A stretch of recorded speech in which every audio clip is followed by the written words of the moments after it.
Hi everyone, खुलुमबाय लोगोफोर बयनिसिमबो welcome back to माय चैनल। ओमफ्राय नै लोगोफोर मा होनोमोनलाय दिनै फुङावहाय ब्रेकफास्ट खालायबाय। ब्रेकफास्टआव आङो चावमिन एवबाय ओमफ्राय साहा फुदुंबाय आरोना। ओमफ्राय नै बेखौनो लोंबाय जोङो जाबाय। ओमफ्राय नै लोगोफोर जोङो दिनै मोनसे जायगायाव थांनो नागिरदों, माने कासकट्रियाव थांनो नागिरदों आरो। ओमफ्राय जोङो माने माइरं लायनो थांनो नागिरदों, जे माने आंनि बोराइनि मादै मोननाव आरो बे मा मोननावहाय माइरं लायनो थांनो नागिरदों आरोना जों लोगोफोर। होमबा नायलांदो लोगोफोर दिनैनि ब्लगखौ।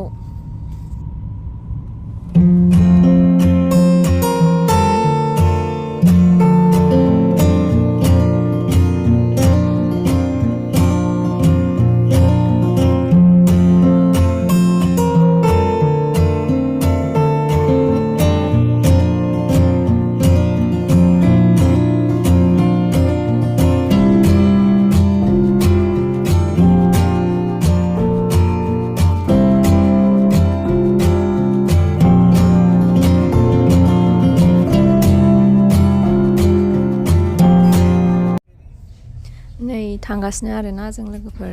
ओमफ्राय जोङो दा कासकट्रा दखानावहाय एसे ओंखारनोसै, दसे मेथाइ लानो नागिरदों आरोना। एसे मेथाइ थांफिनसै आरोना लोगोफोर।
साहा लोंखांना जोङो नै बारियाव एसे बेरायफैबाय आरोना, मामोननि बारियावहाय नालेंखर बागानबो दंसोगारो आरो गय बागानबो दंसोगारो मामोनना। ओमफ्राय जोङो एसे बेरायफैबाय आरो।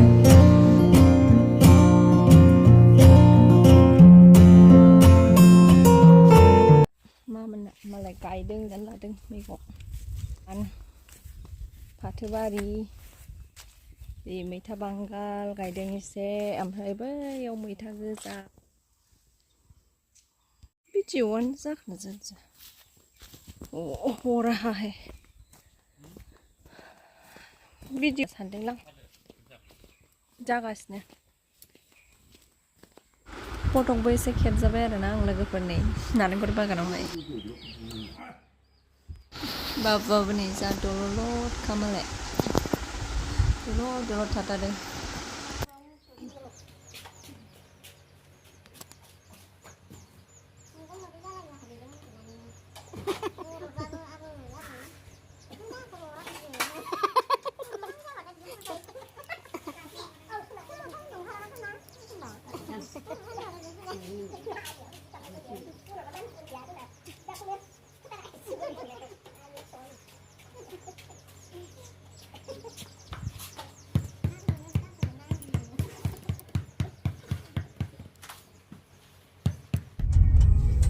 Stop.